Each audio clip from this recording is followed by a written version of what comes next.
Get it started.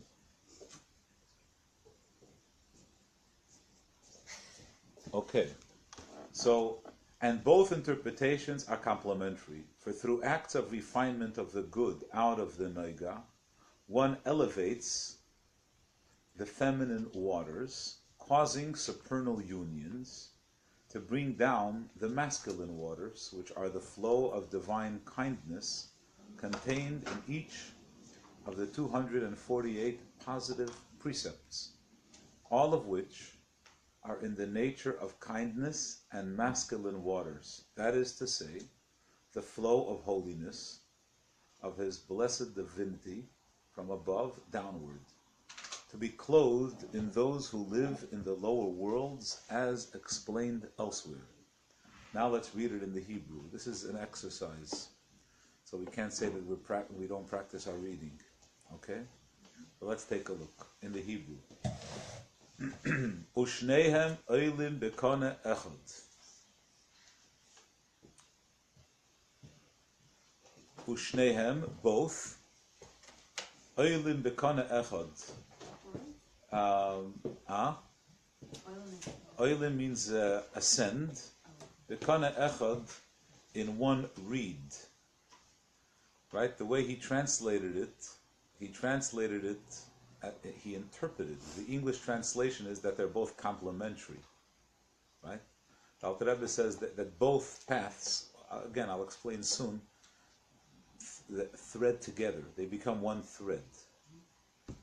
Ki al yidei habirurim shemevarerim minoiga, through the avodas habirurim, right, through the refinement of the world, Mailin mayanukvin, we elevate, we stir up the feminine waters, Venasim yichudim el yoinim, causing unions, supernal unions, Lahoirid mayin tchurim, to draw down masculine waters. What are the masculine waters? Shehem heim, they are Meimei hachasodim, the waters of kindness, Shebekol mitzvah mitzvah, that are found in each mitzvah, Meramach mitzvahs aseh, of the 248 mitzvahs, Shekulon hein bechines chasadim, all the mitzvahs are rooted in kindness. Umayin tchurin, what are masculine waters? Hainu, this is Hamshachas kedushas elikusa yizbarech, drawing down godliness, right?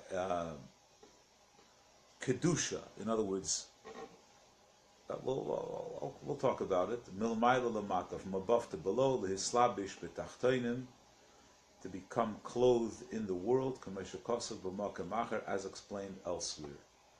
Okay, let's talk a few minutes about this section of Tanya. First of all, this section of Tanya is bracketed. To me, the reason why it's bracketed is because the Alter Rebbe in Tanya, at least in this section of Tanya, generally stays away from Kabbalah. The Alter Rebbe said on the Sharblat that Tanya is intended for every person and to show us how serving Hashem is near. Kabbalah is something that we're taught should only be learned at a certain age, and essentially it doesn't apply to everyone. It's not an area of study that we encourage everyone to study. Right? So therefore the Alter Rebbe puts this section in brackets.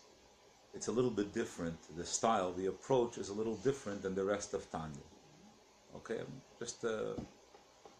now what does the Alter Rebbe say? So I want to pick up on something we spoke about yesterday, and this is not meant as a criticism of anyone. The point is to talk about growth and how we can hopefully see things in a different way. For most of us, we've discussed this here, but for most of us, the ideas in Hasidus are ideas in a book. Sometimes we have a hard time seeing the world in that way. In other words, it's a little bit unbelievable. Okay? What do I mean it's unbelievable? When we talk about, there are 10 spheres. We walk out in the world, I don't know, I see brick and mortar. You know what I mean? Like, I don't know about the 10 spheres. There are or there aren't. Maybe there are 15. Maybe there aren't any. In other words, even for someone who internalizes them and sees them in the world, so to speak. When we talk about the four worlds or other ideas in Chassidus, the Eir and the Kalim. So I understand that we can internalize these concepts, and I'm being a little facetious about it. You know, in other words, there are deeper concepts in Chassidus that are much more difficult. Good morning. That are much more difficult to rationalize, and we learn about them, and yeah, I mean, I don't have an objection to the idea. You know, it's like it's a fine idea. It's okay, but I don't know if I see it. Okay. So when a person learns a text again and again, and they see ideas, words, concepts that they're not in sync, they don't match what they see in the world, there becomes a disconnect. And what happens is we read the Maimorim and we read the Tanya, we read these ideas, and it's disconnected from reality. We just read these words and we forget the implications of these concepts. It doesn't even occur to us that the Alter Rebbe is talking about living a certain way. You know, I should change what I'm doing. Okay? I mean, not okay, but right? It's right. This is what happens.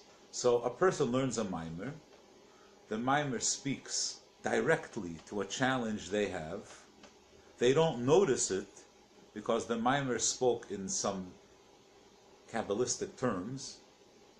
The mimer offered a suggestion or solution to the problem that they have, which they didn't realize, and they get up and they continue learning.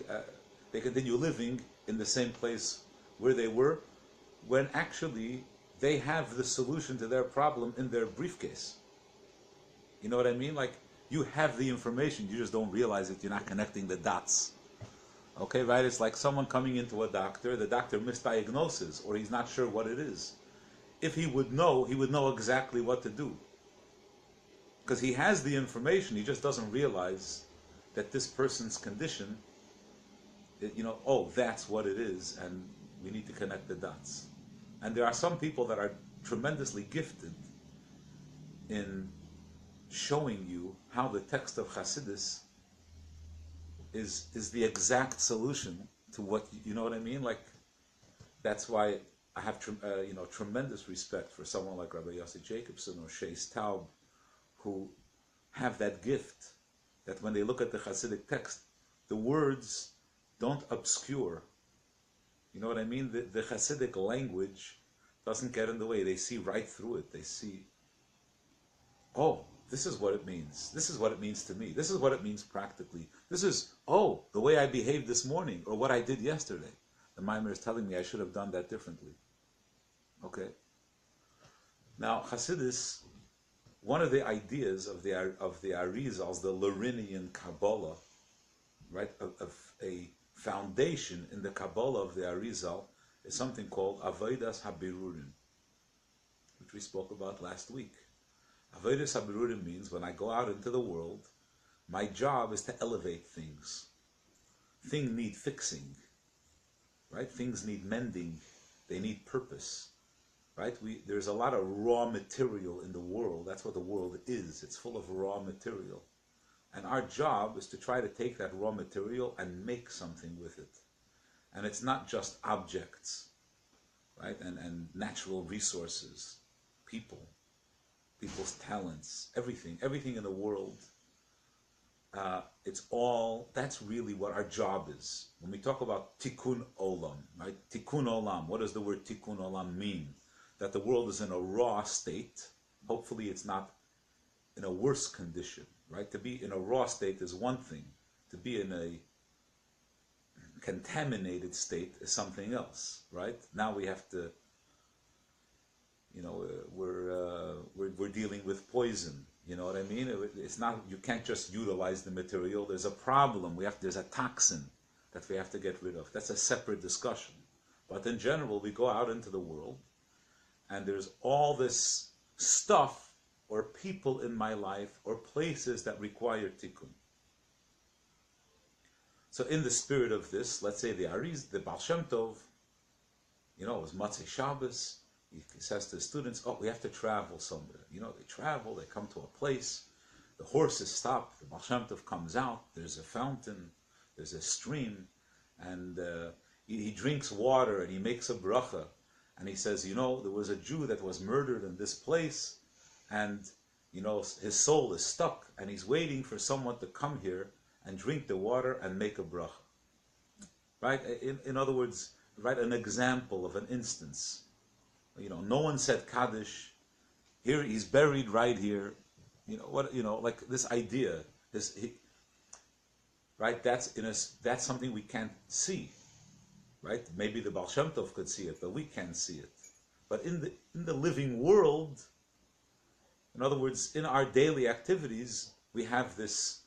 This is our task, tikkun olam, to go out and utilize, bring purpose, tikkun olam.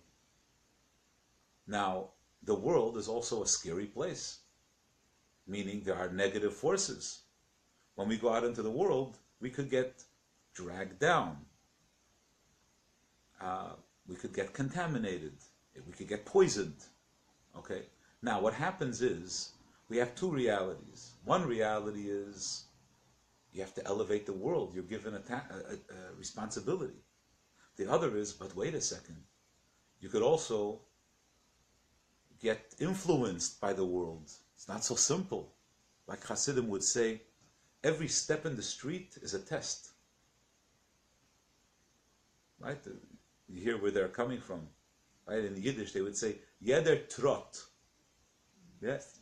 Every step, jeder trot in gas is a nesoyen. Every step in the street is a nesoyen. It's a test. Right? It's a test. Your Yiddishkeit could be challenged. Every step in the street. So now, which one is more real? The elevating part or the test part? The test. Right? In other words, the elevating part, that's some kind of voodoo that the Arizal spoke about. I know. Good. Right? For some people it's good. That's very good. For some people it's very real. What do you mean? To utilize, to develop ourselves and to utilize, of course. Right? But when we think about Avodas HaBerurim, elevating the sparks, right? When like even the story from Gemara about always forget the names, but the rabbi who became he went off but he still helped Rabbi Akiva, I think it was. He would still learn from him. Rabbi Meir would still learn from Acher, from right. Elisha ben Avuya. So he was still, you know what I mean? He was still elevating, even though he... Right, it gets complicated. Okay. Right. I'm not saying good. This is a right. good ideal scenario. Right. But in other words, this general idea, when we learn Hasidus, and we talk about sparks, and the word birur, which means sorting out or refining, right? Sorting out. It's like, when you go on an archaeological dig and, you take sand and you're sifting through it in your hand or, on something else and you find a shard, right? And you throw away the sand and, oh, look, I found this or that, That's birurim. There are sparks in the world. I don't see any sparks. I mean, there's a world. But the being affected by the world, the negative, like that, well, what do you mean? So let's say, I tell my kid, go on Mivtzoyim. You have to go on Mivtzoyim. Then he comes back. I say, so, how was Mivtzoyim today? He's like, oh, it's very nice. We put on 5 tefillin, and we gave out some Shabbos candles. Oh, the place where we went, they have Natsnias pictures behind the register. And, the guy was asking us about why we don't learn English. And then he introduced me to his daughter. Oh dear. I'm like, So I don't know what kind of sparks, right? I don't, like the spark thing. I don't know about the spark thing. Might be a barbed wire spark. Right. But then I'm like, wait a sec. I don't. Right. But the influence from the world, that's very real. Here I am, I'm trying to have this sheltered upbringing. I'm not getting into that whole thing, but whatever, right? Okay, so what happens is, naturally, or in other words, if we live in the world and we follow our senses, in other words, the text that we read really remains a text. That's something we do in the morning. But then when we go out in the world, we follow our gut. Right? Like people sometimes, I follow my gut. I have a very intelligent gut, so that's it, right? So when we follow our gut, whatever it says in Chassidus, the sparks, no, that's for the Rebbe. You know what I mean? But for me, practically, I have to be smart about life, and keep my distance. The world is it's a dangerous place. So what ends up happening is a very interesting thing. People with the flag of Chassidus, in other words, under the flag of Yirah Shamayim, being God-fearing and right, living a model that is the antithesis of what Chassidus teaches. Living the exact opposite life of what Chassidus teaches. Instead of looking at the world as something that's your responsibility to go out and be mesaken, to elevate, tikkun, right? To go out and that's your job. That's why we're here. To elevate the world, to engage the world and bring it purpose. Instead of looking at the world in that way, we look at the world as poison. We need to cut it off.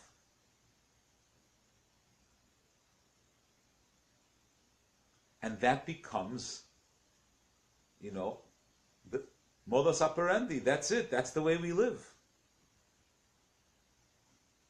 So, so the Rebbe, right, so let me play this out for a minute. So the Rebbe encouraged using radio in the 50s for shiurim and Hasidus. And then using, the Rebbe's talks were broadcast on cable TV, and the Rebbe encouraged. There's a younger man here in Crown Heights that has a Mashiach hour for many years on cable, and essentially to use technology for the Rebbe. That event, Hanukkah Live. I don't know how many satellites there are today in space, but back then there weren't as many. And Hanukkah Live, they brought this huge broadcasting infrastructure to 770, a huge trailer, and they were having an event that was going to unite 7 satellites from around the world, right, with a broadcast from Russia and Israel and France and Hong Kong and whatever, right? And for the Rebbe, that was such a special event of using technology, global technology, to really bring everyone together and that was done in the most public way. Right? Such a public display of it. And the Rebbe spoke about it in the Arsiches and in the Shiurim B'Sefer Tanya, in the lessons on Tanya. There's a Sikha of the Rebbe as an introduction to the book. And that's in that Sikha, it's a Farbrengen that the Rebbe, in the middle of the Farbrengen, the Rebbe in tribute to the conclusion of Tanya on the radio, to one cycle of Tanya on the radio, the Rebbe spoke about, he made a siyum, he spoke about Tanya, and then he spoke, and there the Rebbe speaks about utilizing technology to spread Torah and Yiddishkeit. Now, obviously, there were many people, not in the Chabad community, no one was going to resist the Rebbe's, but in other communities, they're like, this thing that Lubavitch is doing, it's terrible. It's a terrible thing. You're introducing kids. A kid shouldn't even know that there is such a thing as radio.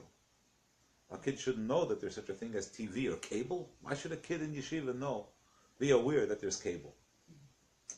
Right? In other words, so other communities, they looked at the Rebbe and they said, what kind of what kind of model is that? What kind of lesson is that? That's not a way to raise Hasidische frum kids, right? I mean, recently even, right? Wasn't there like a big meeting about the internet? Right. Yeah. I don't know that that's the Rebbe's, right? I wasn't there, but the gist. So here, following what we discussed yesterday, Hasidus, the Rebbe, speaks about something. People repeat it. Everyone says, oh, the Rebbe, the pioneer, right? In other words, they stand up on the podium and they say, yeah, the Rebbe taught us that we have to utilize everything in the world. And then they come home and they're like, internet? You had access? Get out. Right? In other words, the same person, it's like suddenly we're blinded, like we don't see how the reality is a contradiction. Now, what Hasidus is saying, what the Arizal is saying, go back to the Arizal. The Arizal is saying, this is the relationship you're supposed to have with the world. You need to look at the world as a good place. It's unfinished. But the Eibishter created a world, people, etc., and human beings have a function in completing creation. And that starts from the seventh day, from Adam and Chava till this day. That's our job. So how do we look at the people in our life, the people that we meet, right, and so on and so forth? It's a different type of interaction. So here, at the end of chapter 10, the Alter Rebbe is speaking about the Avodah of a Tzadic, and the Alter Rebbe says, right, what does a Tzadic do? Like, what does he do? He does two things. The first thing is, everything he looks at, he's looking for the divine spark. Everything he looks at, he says, what's the positive dimension of this person? Right? What's the positive aspect of everything I see in the world? Like Rashi, the Rebbe speaks about that Rashi in Parshas Truma, where Rashi speaks about the French women from the French aristocracy. I don't know what it was. So when they were horse riding, they would wear some type of apron or something, some type of Writing habits. So Rashi in Chumash, Rashi says, one of the garments of the Kohen Gadol, I suspect that it looks something like that. Right? And Rashi says that he happened to see the women riding and, something like that. So the Rebbe says, Rashi is, where was he? He was sitting and studying Torah. And then one day he goes out and he sees the women riding and he's like, why did Hashem show me? Right? Why? Right? He didn't come home and say, and tell his wife, I saw these women riding, and she says, wait a second, pull out the rolling pin, hit him on the head, like, what are you doing looking at the... Right? That wasn't the reaction. He put it in Chumash. Right? He said, I saw. He didn't say, there is such a thing. I don't know. Right? Right? That's what the Rebbe is saying is that for a person who lives, right, a tzaddik doesn't look at the world in this way of, it's shtus, it's all shtus. Right? It's not a healthy, right? It's not a healthy, balanced way. Right? On the other hand, to see the positive, in other words, Rashi wasn't going to do miftzoyim with those women. You know what I mean? In other words, you understand what I'm saying?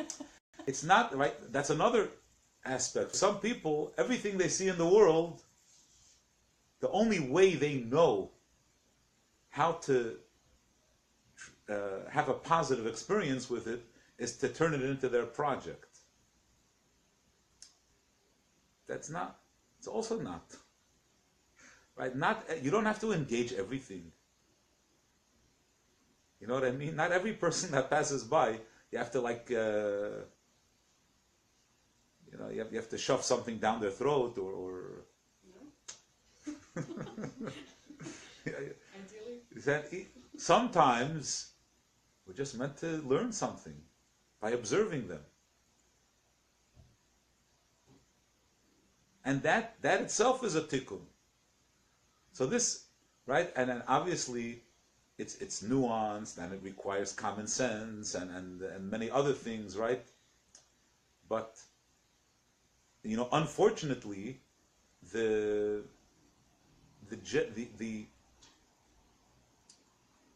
a very dominant view of the world. In other words, people don't really know how to engage the world. People don't know how to look. This. So. Which is fear, because if we're not tzaddikim, and we're trying to engage the world, we're putting ourselves in a vulnerable situation. So I think it's understandable why some people have that lockdown reaction, right? Yes, I agree. Because they're concerned their Yetzer Hara is gonna misinterpret or right. In the laws of kashrus, there's this language of ingesting or expectorating, right? Baileya, to swallow, or pilate, right? So you have a piece of meat, you salt it, so the blood is running out, right? So right now, this piece of meat is expectorating, it's giving off, right? It's running, the juices or whatever, right? So then, if we're not concerned of it also absorbing at that time, because it can't absorb if it's in that state. So in other words, when we go out into the world, if really what should be dominant is that we're in a state of mashpia, but of giving to the world. When I say giving, I want to clarify, I still don't mean project. Because you can give, in other words, if I allow something in the world to teach me, I also gave. Right? I open myself up, but I'm saying in a positive way. Right? In other words, remember that being influenced by the world is being selfish. Being influenced by the world. Right? When I say being influenced, I'm talking about taiva. Right? In other words, taking comfort, feel good. Okay. When I'm talking about Yetzer Hara, right? What do I want? I want pleasure. I want money. I want the things that I want, whatever it is. All those things are things that I take. I'm taking from the world. Right? One of the issues in marriage, right? One of the issues in relationships is that we look at, we're such a close, we're such friends. Really, what it is, we're just taking from the other person. It's all, you know what I mean? So when we allow ourselves to be taught in a certain way, we're not taking, we're giving. You understand that? Right? We're giving. Anyway, it's a nuance. The purpose is, because it's about the purpose. The purpose isn't for pleasure, the purpose is for growth. For and tikkun. to deepen your, Right, so... Tikkun and growth, I guess I kind of consider tikkun and growth. Yeah, synonymous, yes. Right. That's why I'm saying it's nuanced. Right, so when the Rebbe says, I'm asking young couples, you're married, you go to Kollel for a year, and then you go out on shlichus. Where are you going to go? A desert. So, obviously, the Rebbe is showing us that if you live his model of life, he's not afraid. He knows he's not sending tzaddikim. You know what I mean? Right. Okay. Okay. Yeah. But you're coming to a place where your role is tikkun olam. In this city, you're responsible to improve things. You know what I mean? Like it's your responsibility. If we think that way about our lives in general, wherever I look, someone comes and say, "Oh, it's terrible. This is wrong, and that's wrong, and that's wrong." So fix it. You know what I mean? People can see what's wrong and not necessarily have the power to fix it. Yeah, I understand. Yes, that's true. And not everyone who thinks they have a solution really has a solution. That's another. But right, but it's a certain way of thinking. When I was a head counselor in a camp for 2 years. So, before that I'd been a counselor here, and then I realized that when you're head counselor, like the buck stops here. You have no one you can't pass it on. You know what I mean? Like they come to you, and that's it. Yeah. Hey. So at a certain point, right? The idea of Avodas HaBerurim is that I look at the world and so what could I do? Yes, I can't fix everything. What could I do? Right? Where could I be helpful? Right? Someone walks in, it smells. Oh, yeah, I'll come back later. Right? When you finish cleaning up, let me know. You know what I mean? Like that type of attitude. But coming back to the point that, I see this as something that's very, very deeply rooted. Right? It's because people don't think so much. They don't think about this so much, and it's taught. A lot of it is taught by osmosis. Right? Little children are, a 5 or 6 year old looks at and they say, "Oh, this is fair, and that's fair, and that fair is like disgusting." Like the whole approach, and where are they getting that from? Oh, there's shtus and there's klip. It's like, right? We're teaching kids that the world, all you have to do is push it all away. Mm-hmm. Stay as far away as possible. Disengage. Mm-hmm. Right? That's really what's being taught. And it's being ingrained, even though that's not the approach of Chassidus.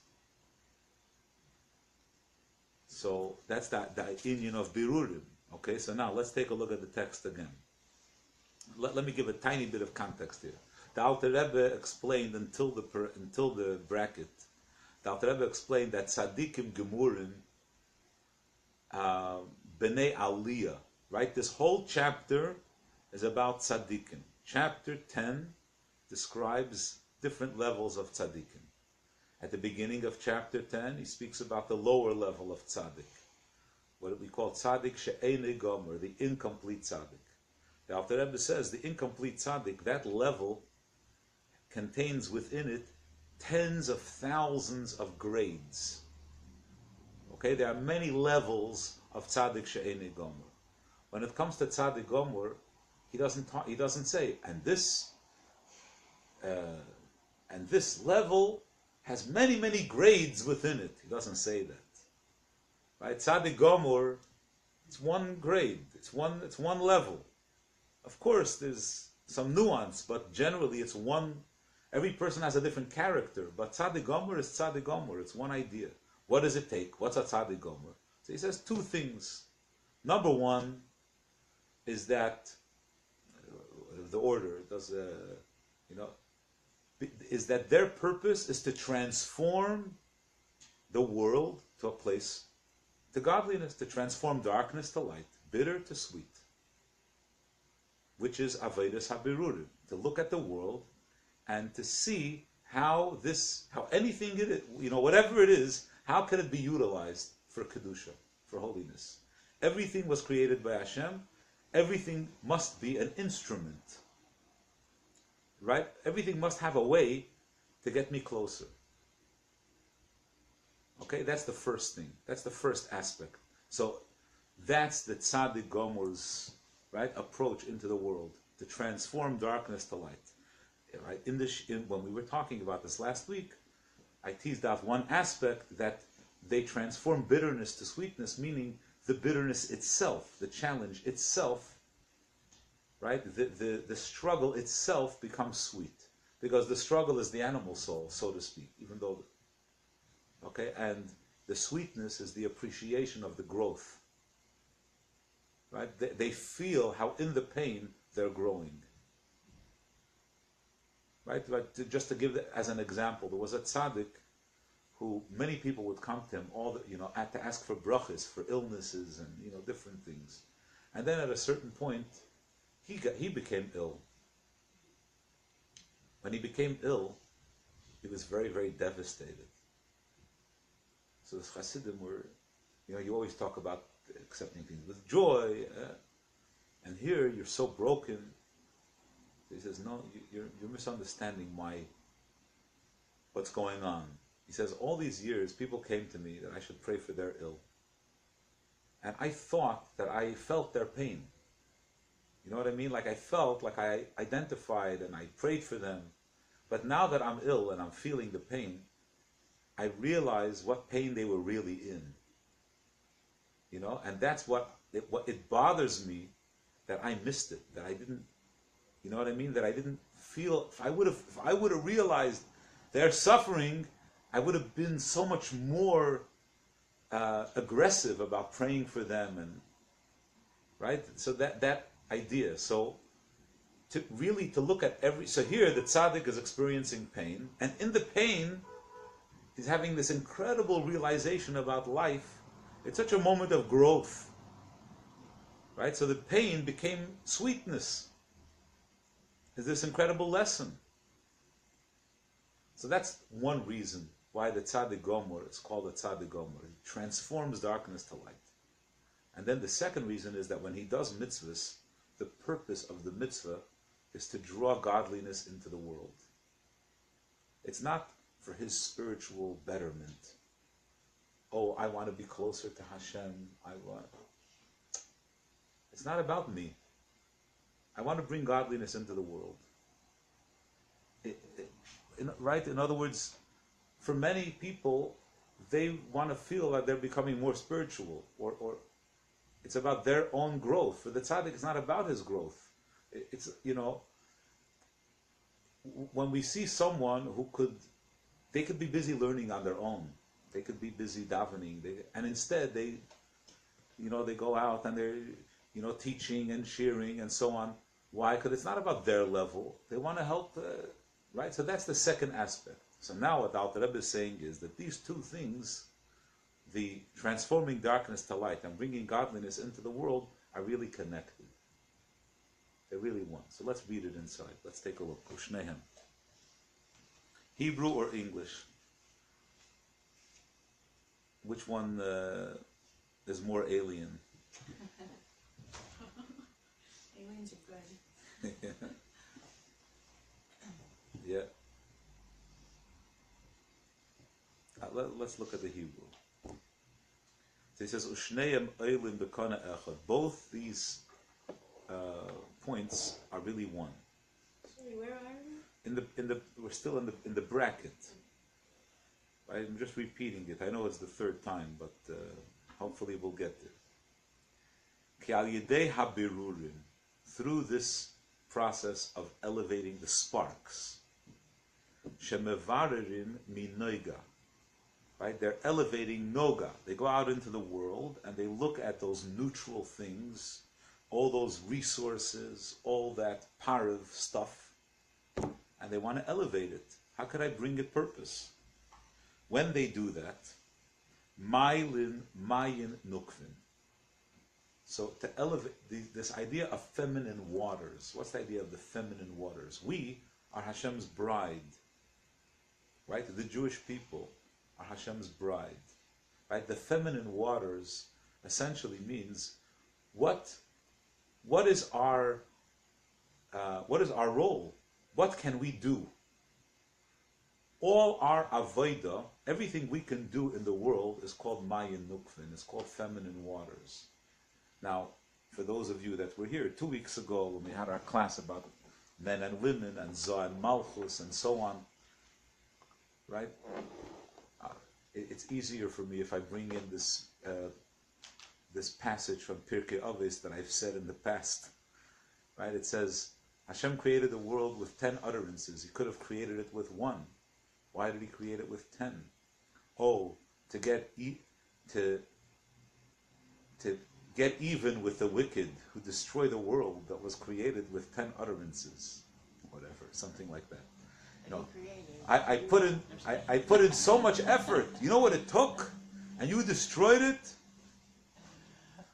But there's a Hasidic interpretation. In other words, the question is obvious. The whole thing doesn't make sense. But anyway, lihipara means also to get paid. It could mean to pay, meaning to get even. It could also mean to get paid. Return on investment. Hashem created the world. Lehipara min harishoyim. His return on investment comes from Rishoyim. The Tzadikim, all they do is like, they just move things around. There's no profit. You know you understand what I mean when I say there's no profit? Hashem created a world. The tzaddikim just take what Hashem created and they move it around. They can't elevate, right? They can't elevate Ra. They can't elevate things that are klipa, because they daven and they learn, they do holy things, but those holy things were holy before. They're just shuffling things around. The Rishayim are the ones that make like the real changes. Like they go where you're not supposed to go, and they take things out. You know what I mean? Like the return on the investment, the profit, comes from the Rishayim. In other words, right? So in this class that we had about women and men, whatever. So the husband comes home, right? He gives his wife a check, and somehow, out of that money, this whole beautiful Shabbos and family comes together. You know, like there's this magic that happens. I mean, talk about conception. You know, and a child is born. Wow. Right. So our job in this world, like we're here taking this raw material and making something out of it. That's the Maya Nukvin. That's the feminine waters. What we can do. Not what Hashem gives us, but what we contribute. The process that we apply on the world. Okay? Now, before we continue reading inside, I have to express another point here. This is the trickier point.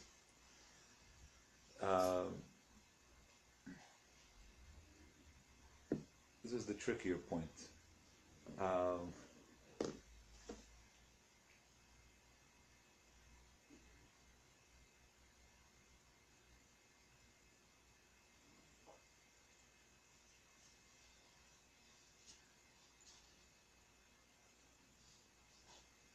You know, so I'll say it in this. I'm just thinking how to go about this. I'll say it in this way. Some people live through something horrible, right? Some people, experience a trauma in their life, right? Whether it's an accident or abuse or right, something terrible happens, and for a long time, or maybe for the rest of their lives, they're angry that that's part of their life. Why did that have to happen to me?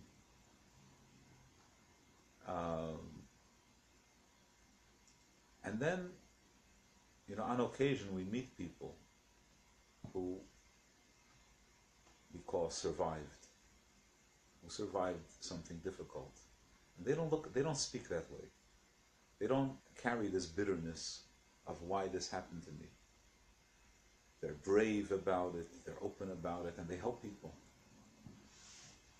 And sometimes you even meet people that say that they're, in this odd way, they're grateful that whatever happened to them happened to them.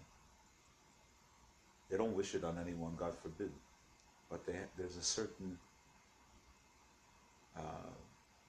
appreciation for the events that happened in their life. Now we understand that even though I'm talking about an extreme, in a certain way, every one of us, every day, live in one of those three places. Right? Either we're disappointed by something that's in our life, or we're working through and we're making peace with what's in our life, or we're appreciating and grateful for the challenges that we have in our life. It's one of three ways. Don't worry, I'm okay if you come up with a fourth. I'm okay with that. You know? So, when we meet people, you know, for me it's a very important thing to observe and to be, just to spend time with, and to, you know, to just to get a little bit of an insight and to try to internalize a little bit of that spirit when someone has that type of shift of attitude. Because essentially, those people, the people that have that, changed in a way that's hard to imagine. For people that didn't have that, they don't understand it. How can you be grateful for something terrible that happened to you? Right? For an ordinary person, it's just hard to understand. You have to say, oh, there's something wrong with that person. They had so much pain, they had no choice. They had, you know what I mean? Like, they had no choice, they had to make something positive out of it. But the truth is that to be in that place, that's for today, I'm going to call that real growth. What do I mean when I say real growth? Real growth is that we do work, yagaiti, we do work, but then the result is matzasi. The result is a discovery. The result is more than I invested. I worked hard, but what I got in return is more than what I worked for. You understand what I mean? Something happens. Some people work very hard all their life and they feel a little bit stagnant. They feel like they're still in the same place. But other people, that's not what happens. They work hard, but somehow the place that they reach, we look at them and we think it's like a little bit superhuman. Like, how do they do that? So why is it some people work hard and don't get to that place? So it's a very good question. The question is, what is it? Why is it that some people are stuck and other people are, right? They just have that type of, and I'm gonna answer you. I'm gonna just use words of Tanya right now, you know. But really, I think the difference is the first words of chapter 41 of Tanya. Reishis or Avodah is Kabbalah's oil. Right? At the beginning of everything is accepting the yoke of heaven. Yira Shamayim. Right? In other words, what motivates them? Are they motivated by, when I say motivation, is it based on seichel? Right? Is it all intelligent? Or there's Kabbalah's oil, there's acceptance of Hashem, there's recognizing that there's something that's greater than I am. What's my journey? Does it start with me or it starts with Hashem? In a simple way. Anyway, we'll to be continued tomorrow in Yis Hashem. Okay, we'll hold that thought. I know that it's not. No, there's It's a little Rabbi unfinished. Jacobson tells Thank a you for story, joining. and it's not a story. He met